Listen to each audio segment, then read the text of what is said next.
Hello and welcome to AJ on Holiday, a half-hour vacation across our exciting continent. I am George Mutero. And I'm Crystal Onkyo. In this edition, we take you to the cultural coastline of Kenya and a magic island which has the locals up and moving. Then we fly you east to Nigeria for an event like no other, the Calabar Carnival. And then it's down south to sip on some fine wine in South Africa's famed vineyards.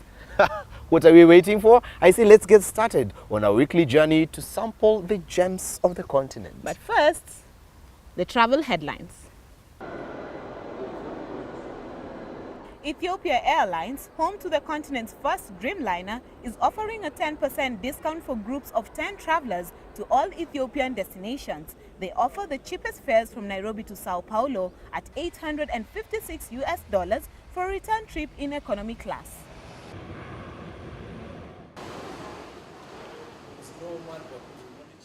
From as low as $5,999, South Africa Airways is offering a 13-day round-trip tour from New York or Washington to Joburg's Oliver Tambo International Airport. The trip includes hotel, meals, and a winelands tour to sample the best of the nation's vintages.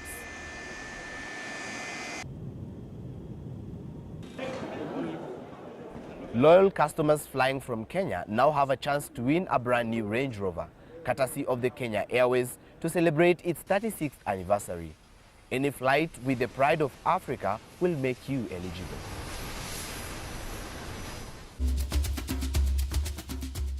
I'd sure love to win one of those cars for my next safari. It's such a good idea. Yeah, totally. But maybe not if you're going to this week's first destination.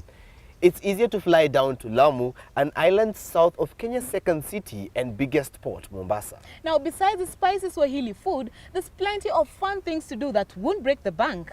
Here, a hotel might cost between $45 to $250 a night. A taxi ride around the island might cost $20, and the food, which we so love, Totally. might cost you as little as $7. Now, this UNESCO heritage site is known for the famous fort and the Riyadh Mosque, a top learning center in East Africa. Yes, and the weather is warm all year round, but the best time to visit is in late November, where we're having the Lamu Cultural Festival. Now, when you're there, make sure you sample the local music. You will not miss a dancing partner, as AJ found out. Do you think we made good partners? Of course we did. Take a look.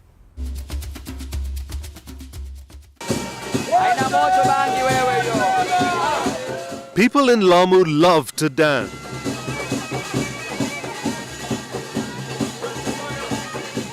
These are the rhythms that soothe the mind and rejuvenate the body.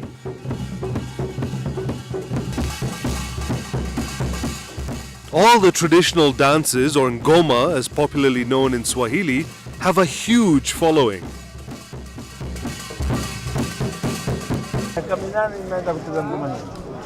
I started playing Chama music 8 years ago. One can notice the difference when an old person plays.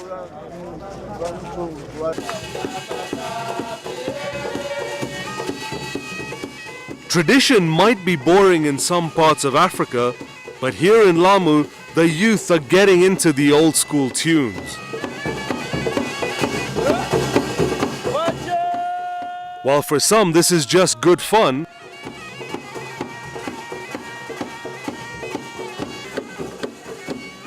for others it is a first step towards a lifetime commitment.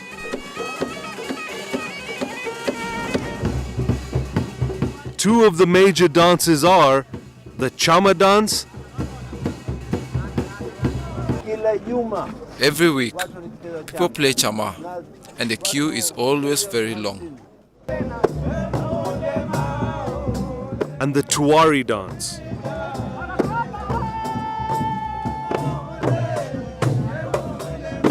During festivities, the magic of the past turns alive. This is when the dancers welcome people of different genres and different generations to a single venue in the streets of Lamu's old town. Chama dance chants and steps reflect most of the common practices in life. Chama is an old music. It can be played for anybody else except for government officials, weddings, or for our ancestors. As the fanfare catches up, the team of dancers is always rewarded.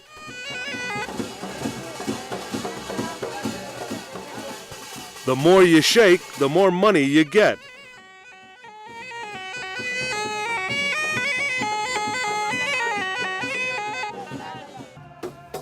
This is the other face of soul trade dance in Lamu, the Tuwari.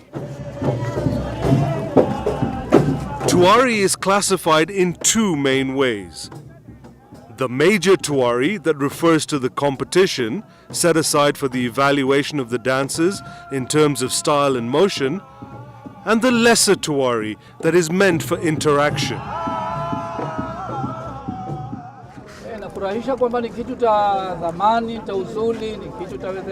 It's exciting since it's our tradition and we celebrate the Tuwari. Lamu's claim to fame is its traditions.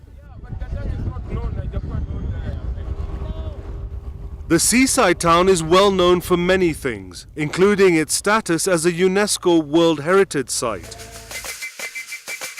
In the meantime, the dances will still dominate the entertainment platforms for many more years to come. And in every year, it will always host a special festival.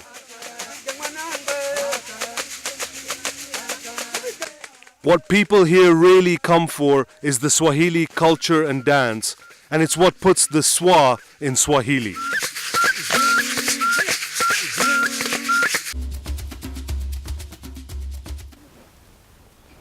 That was fun. Totally. Stay with us for more fun as we head west to Nigeria for the Calabar Carnival.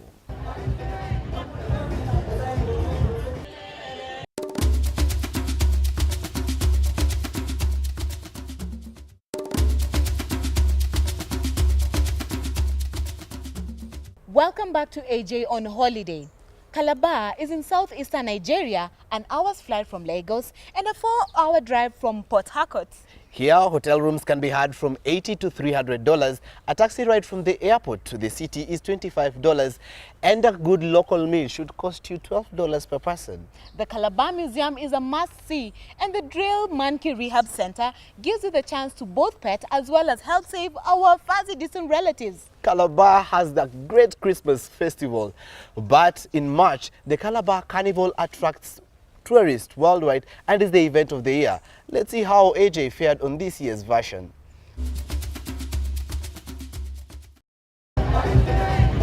Welcome to Calabar Carnival.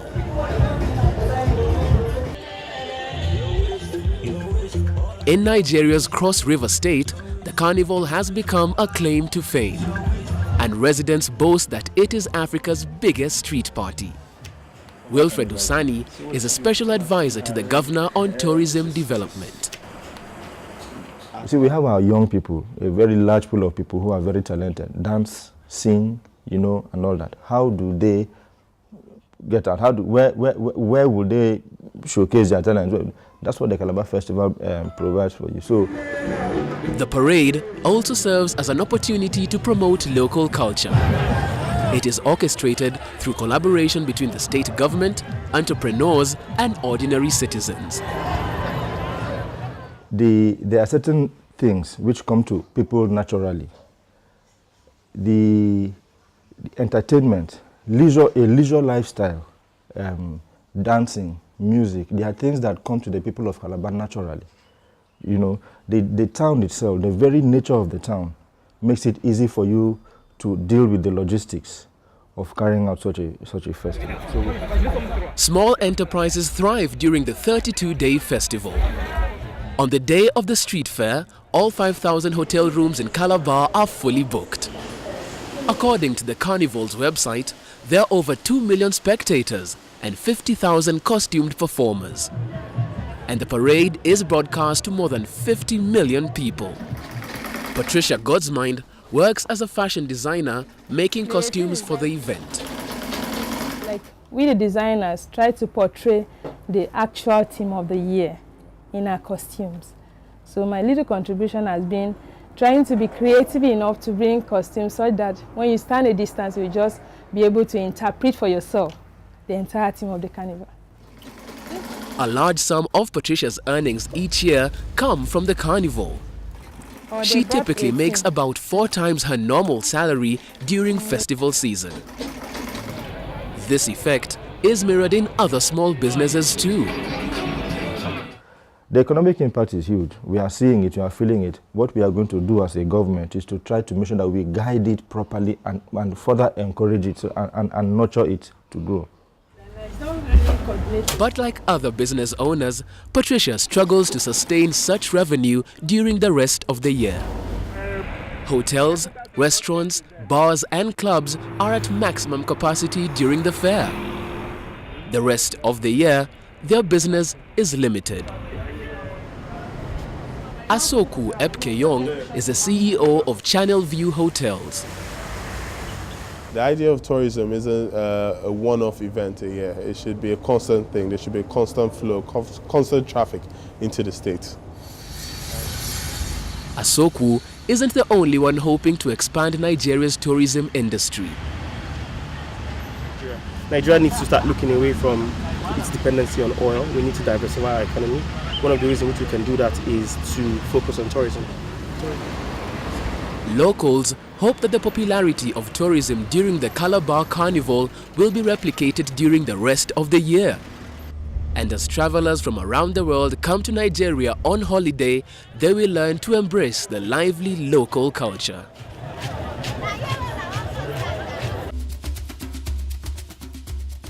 No way you'd catch me dead wearing any of those outfits. No Oh, way. really? Yes. Moving on, exporting over 400 million liters of wine, South Africa is Africa's winery, and visiting the nation's vineyards is easy. It's not cheap though. Hotels run between $120 to $400. Wine tours cost a person $30, and a taste of the good stuff costs $8 for a good vintage. The best known vineyards are Saxenberg, Rickety Bridge and Eagle Nest. AJ recently paid a visit to the Western Cape and we had a delicious experience.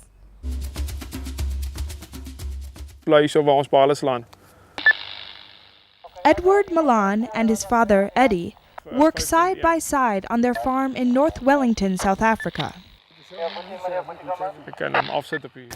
Their family has been in the wine business for more than 100 years. But the Milans and other farmers are now struggling to keep their vineyards alive. The wine industry is going through a bad patch, so it was about 30% right now, if there is any profit. But yeah, very, very few. Yeah, quite few. Climate change is threatening South Africa's Western Cape, known for its stunning scenery, bustling waterfront, diverse flora, and, of course, for its world-famous wine. With 500 million liters sold annually, South Africa is the 8th largest wine producer in the world. The industry provides jobs to 350,000 farm laborers. For the Milans and their laborers, recent weather irregularities have made farming this 250-hectare estate extremely difficult. 20 years ago, when I started working in farms, summer was hot and in the winter it was cold. Now it's messed up. This year there was less than half the rainfall of last year, so we are having to irrigate more than last year. Farms now require more water for irrigation. The combination of higher evaporation from higher temperatures and reduced rainfalls means this is going to be less available water for agriculture, for domestic use and for industrial use in Cape Town. South Africa's agricultural sector accounts for 8% of the economy, but uses half of the country's water supply. The climate changes have put it in danger of failing. The major impact, in my opinion, will be our export value. If the production of our export crops go down, it will have an impact on farms, and we will probably have job losses. Something most farmers already use daily is beginning to solve the water shortage: mobile phones. With a click of a button, the new mobile phone-controlled irrigation system allows the Malans to alter the amount of water their crops receive. You just send the SMS to it to open the blocks, so when it's a hot day you can easier, maybe you're in Cape Town or Johannesburg or anywhere, you can change your blocks and start your pumps with it from quite a distance. British and Canadian research centers funded the new system through the Climate Change Adaptation in Africa program. We looked at the adaptation options that farmers could do, the way they could adapt, the way they could reduce their irrigation demand, change their crops, change the way they farm. Scientists have also explored various coping strategies, like desalinating the surrounding seawater and replacing the Cape's 200-year-old leaking pipe system. But both options are expensive. The Malans also use traditional methods to reduce water needs. The mulch we put in before the winter time, and it's like a blanket. It's covered the ground from evaporating and drying out. So it keeps the moisture in the soil. It also helps with less irrigation to spare some water. Traditional or mobile, these methods can't make up for the present and projected fall in available water. But the water-efficient techniques will help the Malans' vineyards and South Africa's wine industry survive.